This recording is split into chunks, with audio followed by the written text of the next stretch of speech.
જય માતાજી મિત્રો, સ્વાગત છે આજના નવા વિડીયોમાં। આજે તારીખ છે 27/7/2026 ને આજે આપણે બનાસકાંઠા જિલ્લાના જીવાદોરી સમાન ગણાતા દાંતીવાડા ડેમ ઉપર એક નજર કરીએ તો 2-3 દિવસ મિત્રો બનાસકાંઠા જિલ્લામાં ધોમધમાર વરસાદ વરસ્યો અને હાલે મિત્રો વાદળછાયું વાતાવરણ છે મિત્રો। અને હજુ પણ મિત્રો આગામી દિવસોમાં ગુજરાતમાં નવો રાઉન્ડ આવી રહેશે એટલે ફરીથી મિત્રો બનાસકાંઠામાં વરસાદનું જોર વધશે। તેની સાથે આપણે હવે દાંતીવાડા ડેમ ઉપર એક નજર કરીએ તો હાલમાં દાંતીવાડા ડેમની સપાટી 570 ફૂટે છે અને દાંતીવાડા ડેમમાં પાણીનો સંગ્રહ 26.7% ભરાયેલો છે।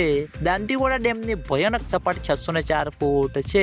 ઘણા બધા મિત્રોની કોમેન્ટો આવતી હતી કે શું દાંતીવાડા ડેમમાં પાણીની આવક શરૂ થઈ કે નહીં, તો મિત્રો હજુ સુધી દાંતીવાડા ડેમમાં બિલકુલ પણ પાણીની આવક શરૂ થઈ નથી એટલે કોઈએ ખોટા સમાચારમાં આવવું નહીં અને દાંતીવાડા ડેમમાં પાણીની આવક શરૂ થશે તો સૌથી પહેલા તમને બધાને આ ચેનલ દ્વારા વિડીયો બનાવીને જાણ કરવામાં આવશે એટલે તમે બધા અમારી ચેનલ ઉપર નવા હોય તો વિડીયોને લાઈક કરી દેજો, કોમેન્ટ કરી દેજો અને ચેનલને સબસ્ક્રાઇબ પણ કરી દેજો જેથી કરીને અમે દાંતીવાડા ડેમ અને બનાસ નદીના અવનવા વિડીયો લઈને આવીએ તો સૌથી પહેલા તમને બધાને ખબર પડી જાય। તો મિત્રો જય માતાજી।